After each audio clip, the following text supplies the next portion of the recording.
coming up. I'm taking it personally, being like, you're saying I'm not good enough to do this, basically. So it was that moment that I decided if I was ever to get funding for this film, that I'm going to just do it all myself. I'm going to prove to them and to other filmmakers that you can make something of quality and you don't need all the bells and whistles. Demystified is a production of Studio Fest. If you're ready to make a micro-budget feature, submit your film or screenplay now at filmfreeway.com/studiofest.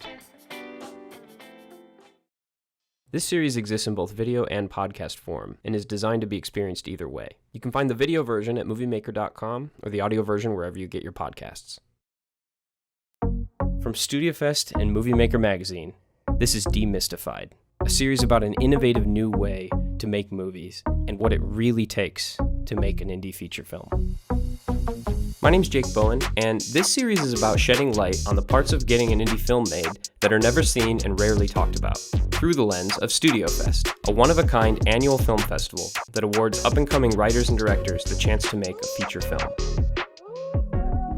If you're an aspiring filmmaker over a certain age, chances are pretty good you spent at least a little time romanticizing how Robert Rodriguez broke into Hollywood by making a movie all by himself for just a few $1,000s.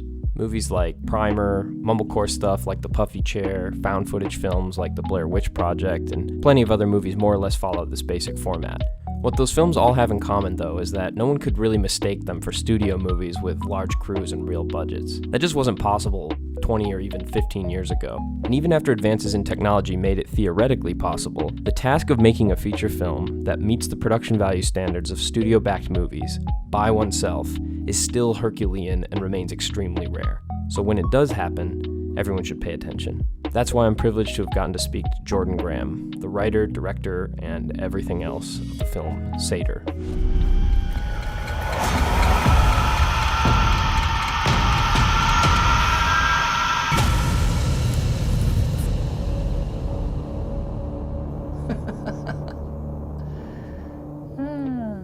Jordan wrote a piece for No Film School breaking down his entire process, along with a detailed list of all the gear he purchased to make the movie, including stuff people usually gloss over like the monitor used for color grading and the speakers he bought to create a 5.1 sound mix. It is hands down the best how I made this I've ever come across, and you might as well use it as a companion to this interview. Sator is available on VOD, and right now you can pre-order a Blu-ray edition with behind the scenes and an in-depth director's commentary at cauldron-films.com for even more insight into the making of the film. I also want to mention that although the movie is a fictional horror film, it's also a very personal story based on Jordan's real-world grandmother and her communications with an entity she called Sator. This interview is focused mainly on Jordan's experience making the film, but I encourage you to check out some of his other interviews for more about that fascinating backstory.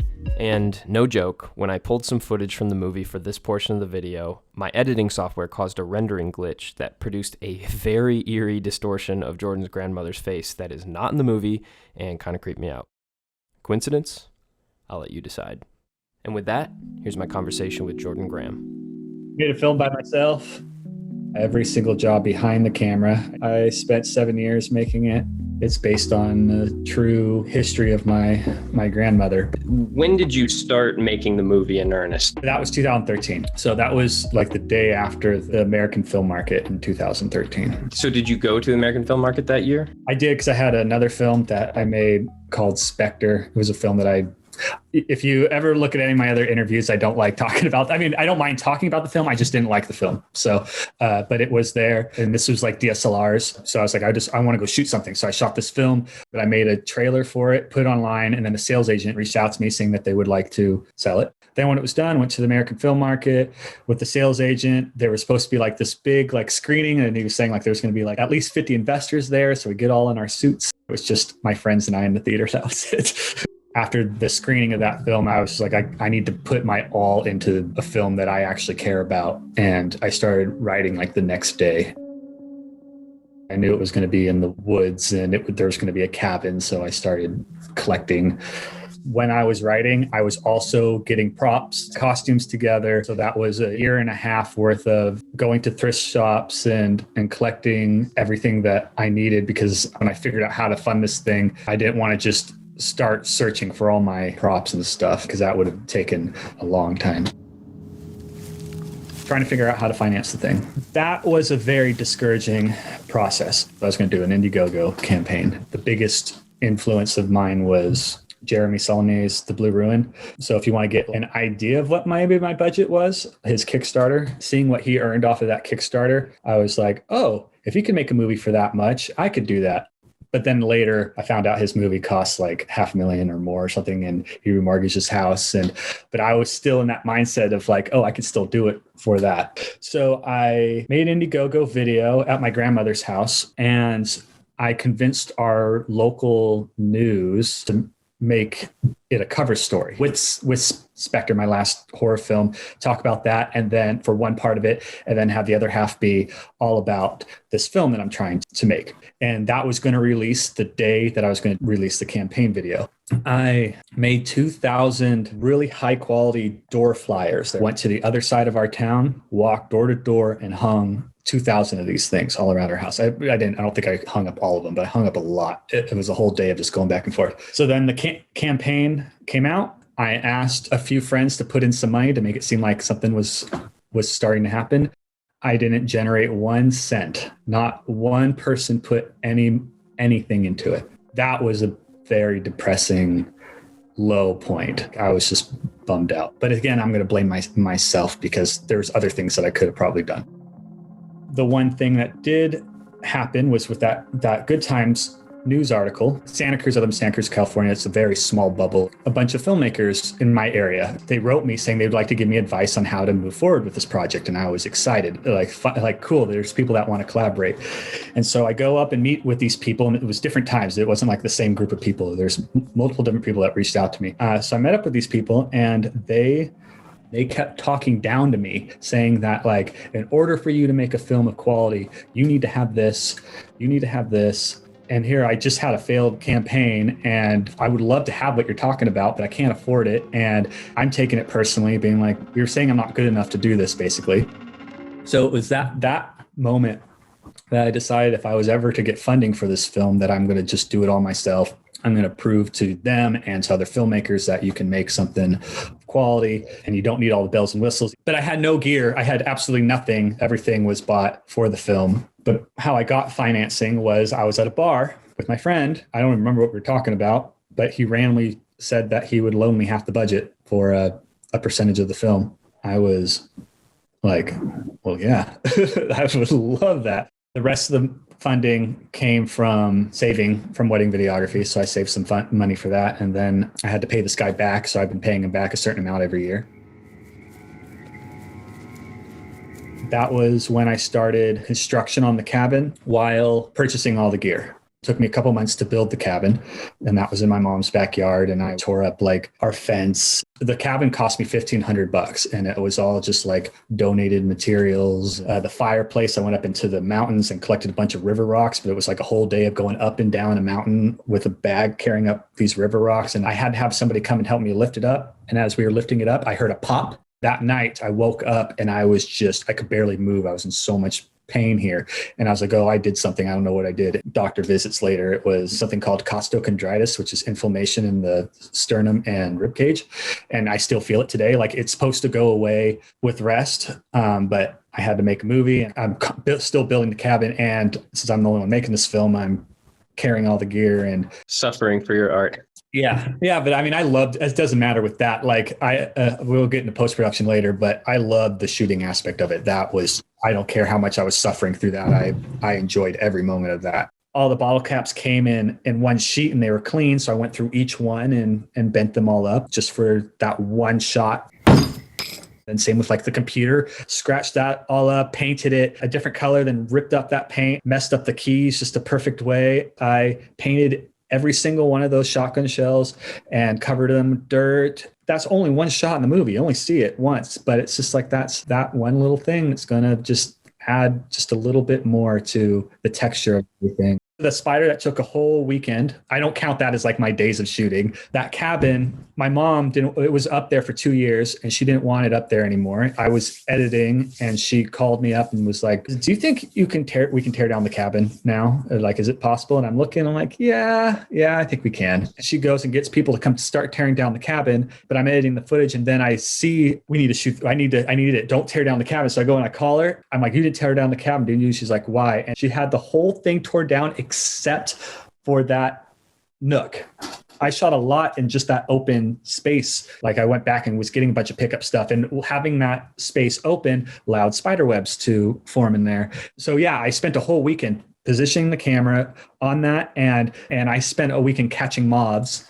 He was a very well-fed spider. When I saw it, I'm like, oh, that's a cool happenstance. I bet they showed up to shoot and they noticed the spider web and they just kind of set a camera there. But it's like, you worked for that shot. No, oh yeah, That's I worked awesome. a whole weekend for just that shot. And it's like the little things like that, because it all adds up. It might be just one little thing, but you'll just get a film of these beautiful little things. It makes the whole thing special, I guess. With this hat, I went and got that embroidered. So that was another one of my logo things. The skull. So I had to completely Dremel this whole thing out. So that was a whole day's worth. And how they would wear that is we'd take like a sock and put it in here and then put it on. A lot of fine details. But I enjoy. I love the. Yeah, it's the fun stuff. Yeah, I like all that stuff. Yeah, no, excellent production design work among all the other things.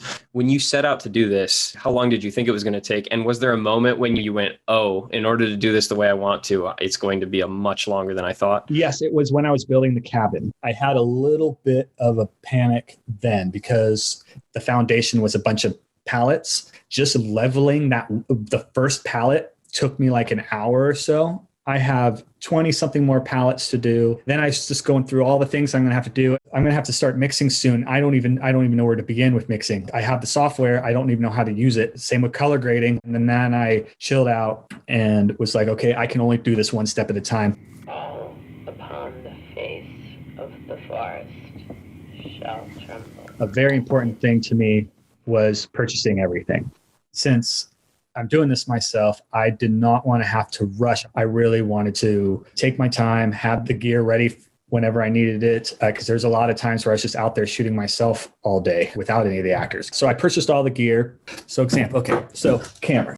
So I bought the body new. That was the only thing I bought new. And then everything else was used. So it says Red Dragon. This is not a Red Dragon. It was cheaper to buy saying Red Dragon on it than it was to buy the Scarlet. So this battery, this is like a knockoff kind of battery.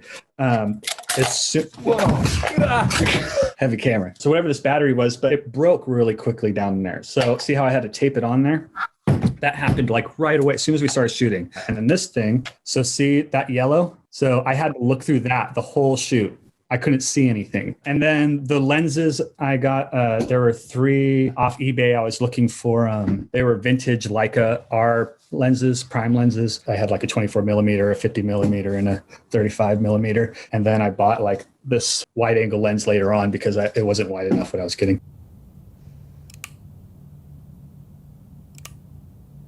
I never had lights before. So being able to use, especially wedding videography, being able to use your natural lights to your advantage, that's just what I've been working with forever. So then when I was able to have lights for this film, I was really excited. It was a little overwhelming, especially at first. And I realized that I can only do one camera setup a day, one lighting setup a day, if we were using lights. And that was mainly at night. We'd shoot something during the day, let's say, and then I have them go home. And then I set up at night, and then we get whatever that one shot was. If I don't have to move the lights very much, I would only mainly have like 1 or 2 lights at a time. As you can see, it's very dark and kind of like a noir kind of feel. And I like that look. So minimal lights as I possibly could. It was this RE1K Fresnel, and I just shot that up at the ceiling. That was what I did most of the time. So you said in there that sometimes you would go to a location and you'd wait sometimes hours for like the weather to cooperate for the lighting. It also helps when the truck would break down.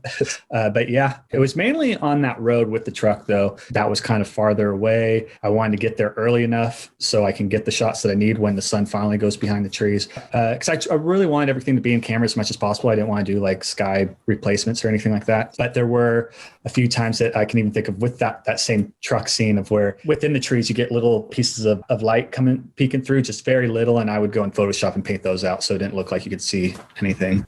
There was one shot trying to get the wide shot of that. We had to go up there like 3 times because it was just the lighting, and when you have it wider open, then the focus gets way too soft. The lens that I had was a 2.8. I couldn't even use that when the sun went behind the trees. Wow. So you were like operating right on the margin of usability with the light. That's awesome. Yeah. But also like I don't get a lot of shots while I'm out there. I only had a 128 gig card, so I'm allowed 40 minutes of footage. So I didn't shoot. I didn't just overboard shooting it. I ended up backing up all my stuff on LTO 6 tapes. So every time I was done shooting, I would put it on my hard drive, then I'd put it on this tape, and then I backed up each tape 3 times and give them to my neighbors, and then have it at another house, so I make sure I don't lose anything. I get the sense that both with that and your willingness to wait things out for light and like go back if it didn't work, that you just have a very meticulous kind of like, I know what I want, I'm going to wait for it. I wanted to have a calling card. I've been trying to get into this or have people to notice me on stuff for years. And it's like, okay, I want to do one thing that I'm going to be very meticulous about everything. And that's, I wanted it to be mine.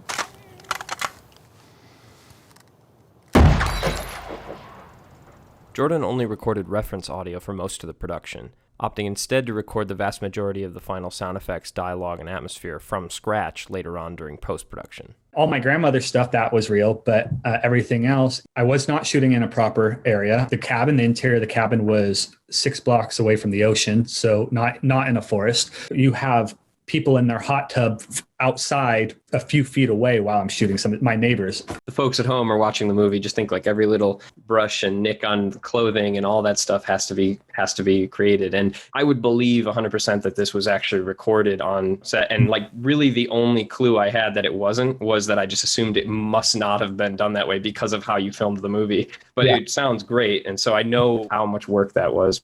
I set out to do something very ambitious with that, and I'm glad it worked out in the end.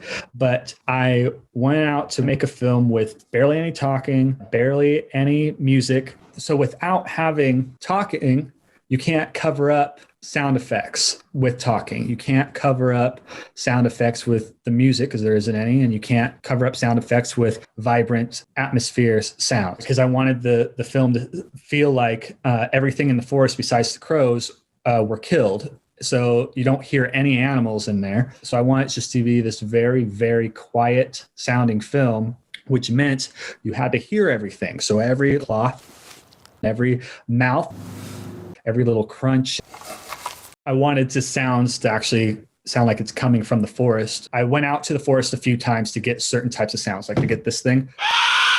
I wanted the real echo because a huge influence was Blair Witch Project. The sound effects actually sound like they were coming from the distance. The sequel, the newer one, the newest one, it actually sounds like a bunch of sound libraries that were recorded in like a studio and doesn't have that real gritty, authentic, like there's sounds deep in the forest over there that the Blair Witch did. So I want to do the same thing. So I'd go out places and record and keep the microphone far away from me.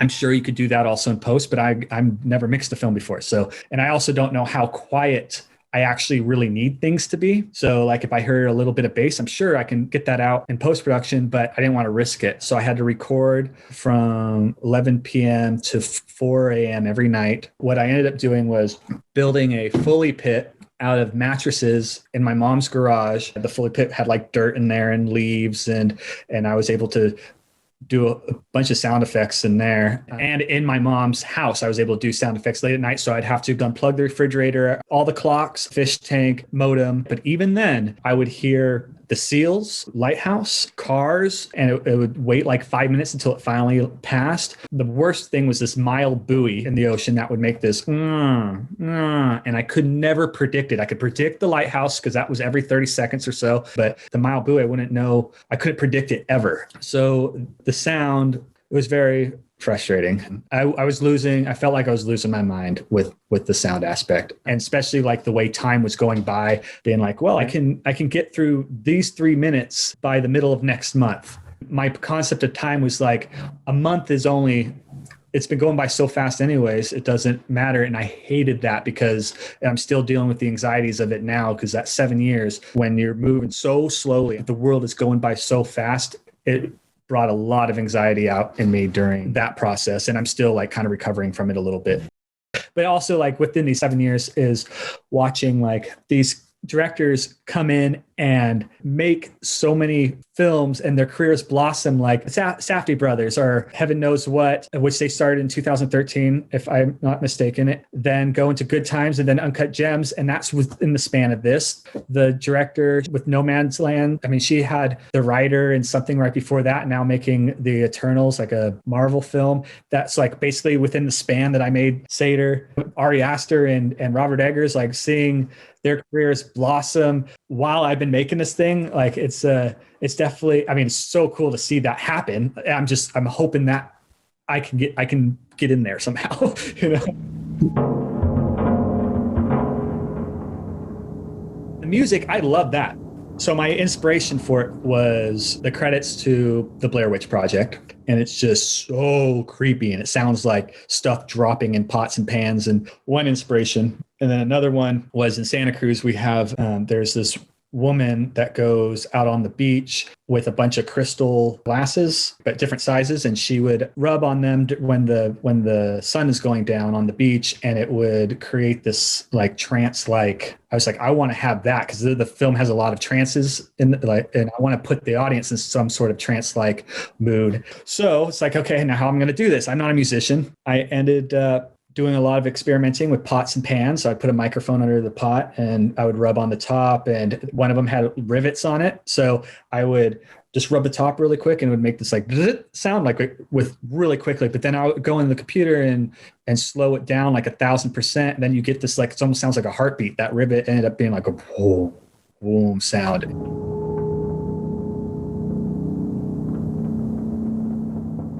I also had a bass guitar that I could plug right into the computer with a violin bow, and I made sound effects with it where you get that kind of sound. So I would do that. I tried playing a couple notes, but I'm not a musician at all. Tried putting it into the movie a little bit. It's like, this just sounds like some guy that's trying to make music. So I cut out anything of me actually playing notes. So I did a lot of experimenting, and that only took me a few nights, I feel like, to do all that. I want it to be as organic sounding as possible and not something made from the computer. Another thing that I want it to be my own music created from me.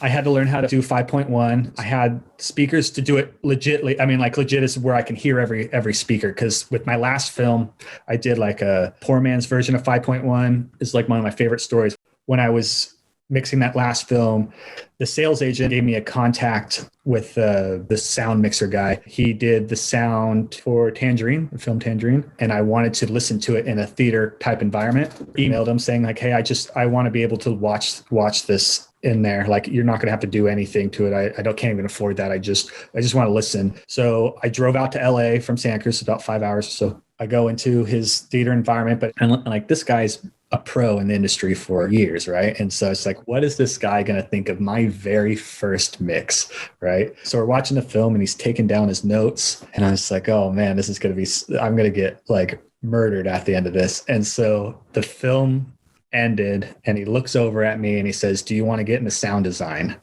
And I was just like, oh my God, that is the best compliment I ever had. I bet you're like, thank you, and also absolutely not. Same thing. I think I was like, hell no, but I respect anybody that gets into this thing. Yeah, no, thank you, but I am so flattered. The only thing that he did is I have a bit of high frequency hearing loss. So he put a high frequency thing over the whole thing that would cut it. That was it. And so the mix that you hear is mine. But sound, that's my biggest accomplishment, I feel like, on this film, that I'm the most proud of, because that was the one part that I was just the most uncomfortable with, and not knowing if I'm doing this correctly or not. What is it in the darkness?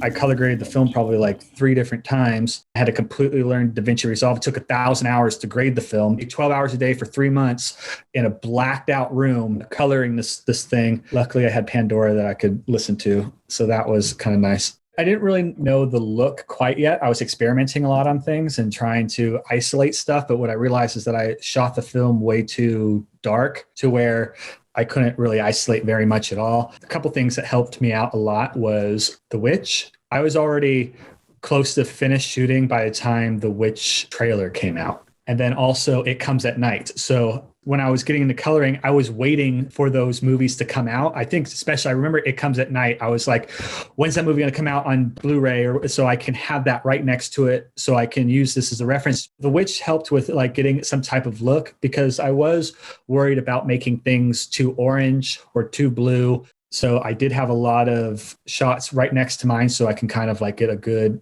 comparison. The Witch is also very dark, and so is It Comes at Night. Since my film is very dark, I wanted to make sure that it wasn't too dark. And so I would find the darkest scenes of both those movies and put them right next to my darkest scenes, and make sure that I don't go any darker than what they do. And if they can pull it off, then it'll be all right with mine. That's an excellent piece of practical advice. That's a great way to just kind of benchmark your color. And also another big thing that I've learned too is that your eye will find something correct within like 30 seconds of coloring something. So like I read this online somewhere, where if you're looking at an image for 30 seconds, your eye will eventually be like, that's correct. Shot is correct. Then you go to a next shot, then you come back and you're like, oh, what is that? Like that's not what I wanted to look like. So having those references really helped getting close to that and keeping it there. So anyways, yeah. So with color, I had a really weird process. After it was all colored, I can't play it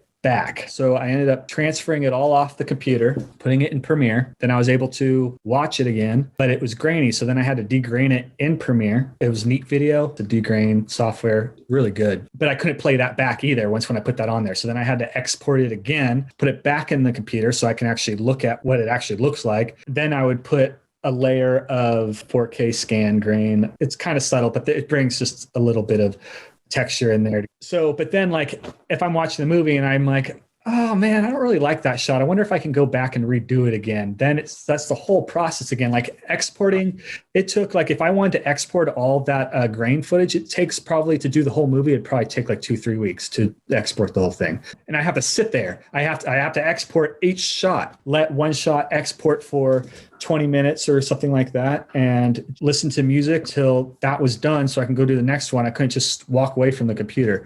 That was a long process too. We'll talk about festivals and just like all that like behind the scenes stuff no one ever talks about. Yeah. So yeah, it started off submitting to film festivals and being rejected by all of them. They'd say, start at the top and then work your way down. I submitted to all the big ones. I knew I wasn't going to get in there, but just by chance, that would be great. I wasn't fazed by any of this because I was just expecting it. There were a few horror ones that did hit me kind of hard. I was expecting Sitges and I was expecting Fantastic Fest. Actually, Fantastic Fest, when I didn't get into that was a big punch in the gut because I was really expecting that one. But I have a good story about Fantastic Fest, so that's okay. One of the festival programmers came up to me and wanted to tell me how much they loved the film. It came to them later on in the process, and they already had a patient film in the festival, so they couldn't accept it. But they could have just given me a random rejection letter, but they came to me personally to tell me how much they liked the film. They say it came later, but I submitted it as soon as it was open. So, yes. Anyways, how do I explain this without saying my film was worthy? I always knew to an extent from hearing it firsthand from people just how much of getting into these film festivals is who you know. But I'm not saying that about quality of my film that they didn't want it. But learning when I got into some other film festivals, so I don't want to put anybody on the spot, they were like, yeah, like we saw your film Blind, and normally we don't see films of your quality on a blind submission like that. And normally we don't really like just the blind submissions. They don't accept a lot of them. And that was kind of like, wow, this is a kind of a smaller-ish film festival. I'm surprised. They're saying the quiet part out loud. Yeah. Yeah, I don't want to get ruined for that, but I mean, I think a big problem is that people tend to assume that the opposite is true, that like most of these things are blind submissions, and then there's a few, of course, that are getting a little bit of publicity and they don't realize like just how lopsided that is in the other direction. Yeah. Again, I'm not trying to say that my film was worthy of it. It was just kind of, that was kind of a interesting eye-opener to an extent, because I knew about it to an extent. I just didn't realize that it was that much. Anyways, with Fantasia, my last film, the programmer to that contacted me and I submitted and didn't get accepted, but he contacted me. So I had that connection. So with Fantasia, when it came time to submitting to that, I wrote him first, and Sator was the first film to get accepted into the festival that year. Or he told me personally, that's what he said. So it's like, was that because I had a connection? I don't know. Because I heard Wanting Mayor got rejected like a few times, multiple times. He was trying to. Lots of times, yeah. That's what he told me, yeah. So now it's time for Fantasia. And what a ride that was, just about where my emotions are. So imagine being isolated for years, having to cut off all your friends to work on this film, and then being tossed into that jungle was really scary. And I'm actually really glad I didn't get into any other bigger film festivals now that I did that one first. I flew out there. They set me up with a hotel suite, and I went out there with a couple friends, and my mom, she was out there. And before that, though, because I learned that you have to to get people into the screening, especially if you're a smaller film, you need to market it yourself. So I cut together a little teaser and had a friend of mine that's good at marketing or trying to figure out how to market like Instagram videos and stuff, like advertisement stuff. So that week that I was there was advertising the movie around Montreal to get as many people into the theater as possible. I also made this display poster that was taller than me that I set up in there. So that was kind of cool. And I am so nervous. I lost 8 pounds during that. And I lost 8 pounds during the release of the film from the nerves and talking to people like you on, like, luckily I've done like a bunch of these now. So I'm a lot more comfortable, but in the beginning, yeah.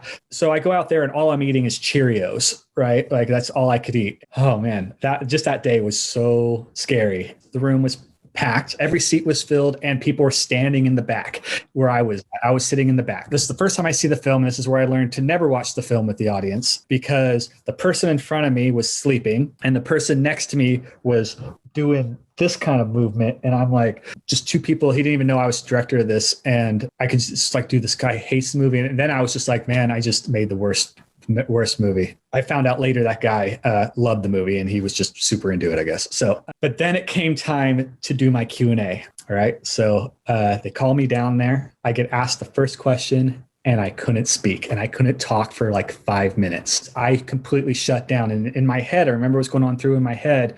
I've been working my entire life to get to this. And now I can't. Now I'm here. And I can't speak to anybody. And I could see people are like, they're rooting for me during this thing. I contacted my 3 friends, which I did not want to see. The host made a joke that didn't help matters. I was just not in a good spot. And then I had my fiance come down and sit with me. And then I started warming up. And then it was good. Like I was confident and it was good. Then it ended. So it's like, damn. One thing that I looked up before this, which filmmakers might appreciate, is it possible for filmmakers with no connections at all to go to Fantasia and have doors open for you? And all the things I read are, no, that's impossible. There's not a lot of press that goes there. Nothing's going to happen for your career. So I was like, okay, well, so hopefully like maybe a few things start opening up. The next day is when the Variety review came out. Just that Variety review alone, so many people reached out to me. It wasn't a ton, but it was enough to like, oh, can't believe you're reaching out to me, right? It was definitely surreal seeing the reviews and having them be positive because I was not expecting that. So then one of those evenings I go to a party, the Yellow Veil party. It's like kind of weird where fate kind of goes with this and with the sales agents, which I'll get into. So I go to this Yellow Veil party and it's super hot in there and it's all like, it's too sweaty. So I leave and I'm waiting for a cab. This one guy comes up to me and he's like, dude, I saw your film, loved your film, wondering if you have a manager, I can introduce you to my manager, who's at Circle of Confusion, a pretty good one in LA. I got in touch with him. And so I've been working with him on trying to get stuff together. So that was like a really good thing. So I'd go to these parties and bars and try to meet people, but I'm like, just my stomach's still completely in knots. And it was kind of rough. I was not ready for kind of that. I think I might be able to navigate it a little bit better now, but I don't know. So after Fantasia, I left there and then it was time for Telluride Horror Show. And that was great. So like I went there super nervous, a little PTSD from the Q&A, go there and my Q&A host, her name's Becky. She at Dread Central, I don't know if she's there anymore, but she reviewed the film, gave it a good review. And then the second night might have been Bloody Disgusting. Maybe another reviewer there. Those two women were amazing. Like, they got me so comfortable, and our discussions were excellent. That started getting me very comfortable in talking with people. And then it was time to go to the Brooklyn Horror Film Festival. Every night they had parties at a bar, or just like a get together at the bar. So I went there and I ended up talking to this one guy for like an hour. I didn't know really who he was and why, but we were just talking. And then I find out he's the festival owner, and he's the owner of Yellow Veil. So that's the second time with Yellow Veil, right? Then I fly off to Spain and go to Mullins Film Festival. That was a cool experience too. They decked that thing out. Like they had a lot of like great press material and stuff like that. I was pretty cool looking.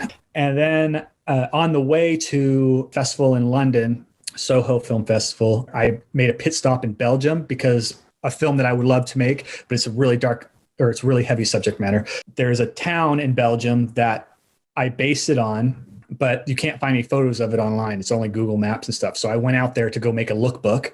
And so I went and shot a bunch of pictures, and it's just like this creepy, it was a great place. My fiance hated it. Like, it was just like, this is the most depressing middle of nowhere, but I just was in complete movie mode. Like, this is cool.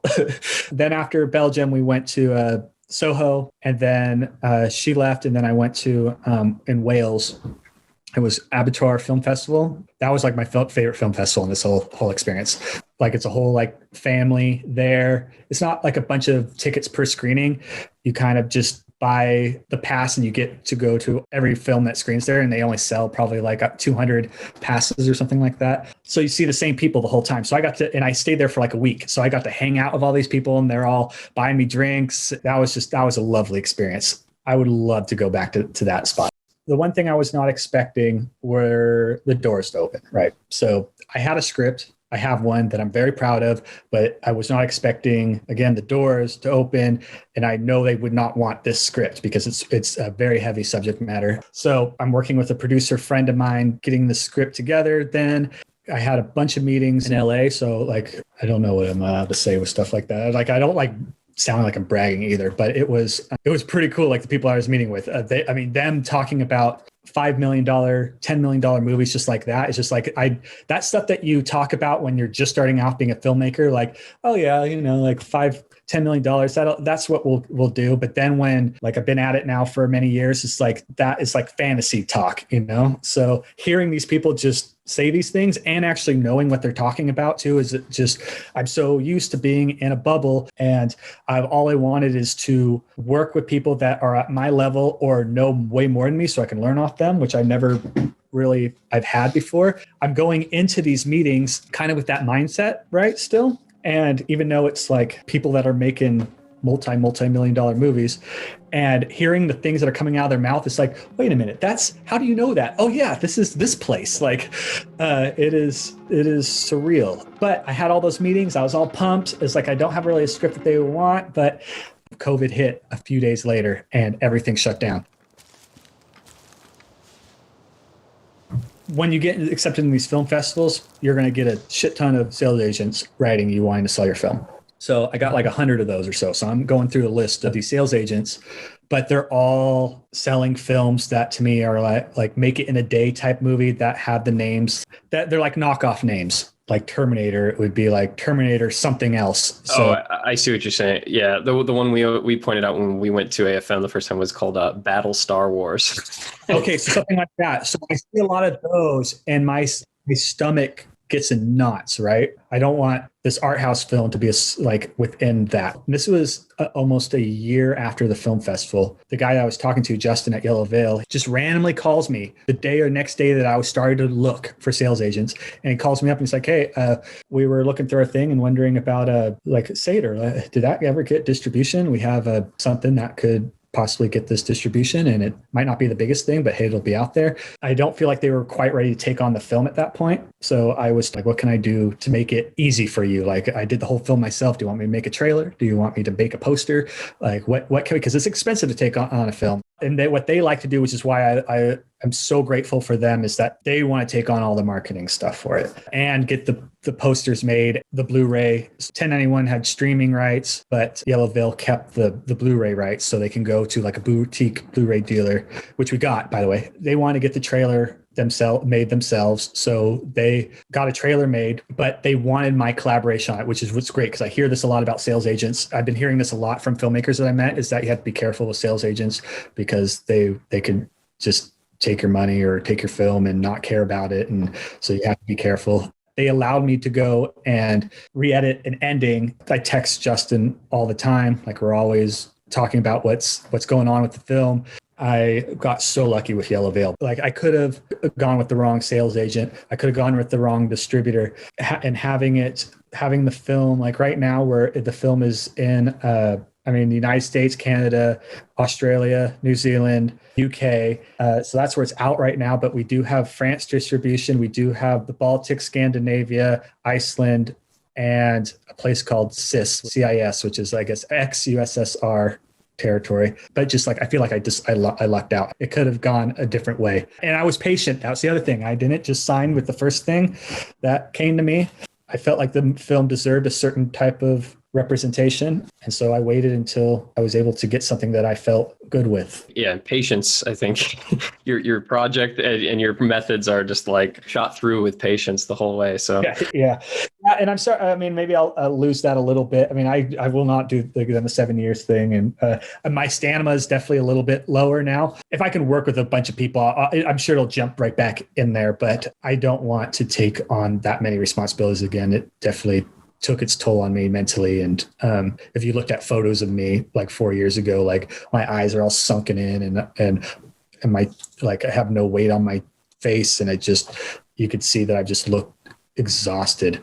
When my grandmother was doing her writings, talking to spirits, she would listen to that one song over and over and over and over again. It's the classical music. I put a royalty-free version in the film, but then I found out it wasn't royalty-free. So that was a hassle of taking that out of the film and then finding a version that I could put in the film. And I contacted places that wouldn't get back to me. And then this one guy, he was the conductor of the symphony, and that was his recording. So after I got that recording, then that's where the PTSD kind of came in. So then, because I haven't done audio in a couple years or a year at that point, something like that. And so I'm back in the house again, setting up the mic so I can get this music. And I'm just like, I cannot believe it has been 6.5 years or whatever, and I am still doing this. Like, I'm still working on audio right now. Trailer released, and it didn't get very many views. And so then I almost had a breakdown, being just like, dude, did I seriously just waste 7 years now of my life and no one's going to watch this thing?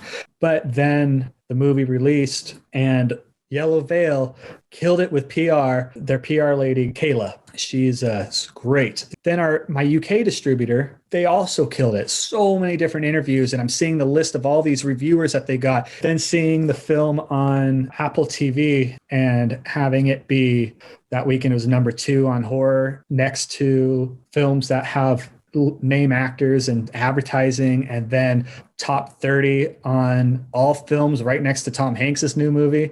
I was like, that is so trippy to me. I don't know if you know who Mark Kermode is. He's an English reviewer, top critics in the world. To me, he's like a celebrity. I've been listening to him for years, and having him watch the movie was surreal. And then having him praise the movie was another thing, while talking shit about Nick Cage's movie. That is just so bizarre. It's just seeing Nick Cage's name next to mine, and he's preferring mine over that. And it's just I started crying. I felt like I made it, at that moment. So.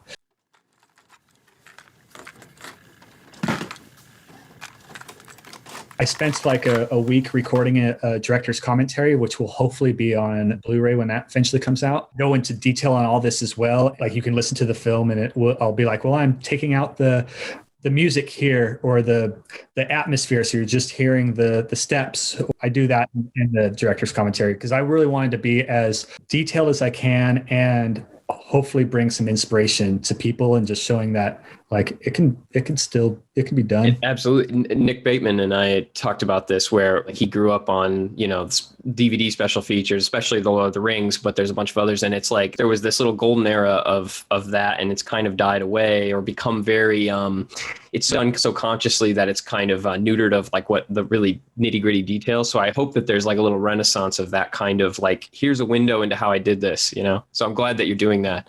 When I was younger, a huge thing was Robert Rodriguez, his 10-minute film school. And he did Once Upon a Time in Mexico. He has a whole audio commentary of just Foley sounds. When I was younger, how did I get Foley sounds? I ripped that from his movie and put those in my parody films that I did when I was younger. And yeah, I used to watch those 10-minute film schools religiously too, for sure. Yeah. Oh yeah, me too. Probably over and over and over again, even as like cooking one. Just a reminder that the Blu-ray of Sator with Jordan's director's commentary is available at the time of this recording. And consider buying a copy to support filmmakers who are open and honest about how they did this stuff and are willing to share what they've learned. You're just laying it all out there. I really appreciate it. I've looked for the same stuff too, and I get nothing but vague information, right?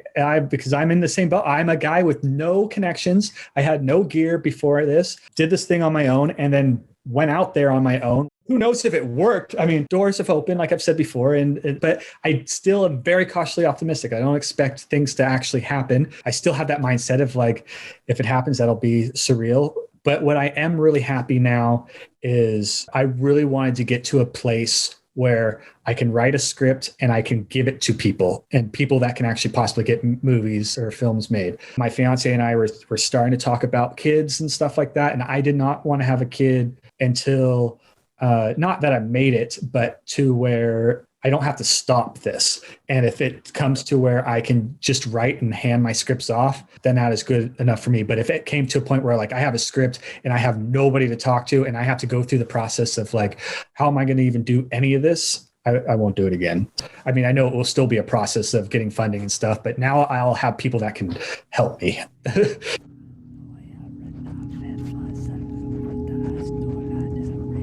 Is there anything, big picture, post-production, any part of this, is there specific stuff you wish you would have known, or now that you haven't gone through it, you would have done differently, and or wisdom that you would impart to other aspiring filmmakers that are trying, undertaking something like this?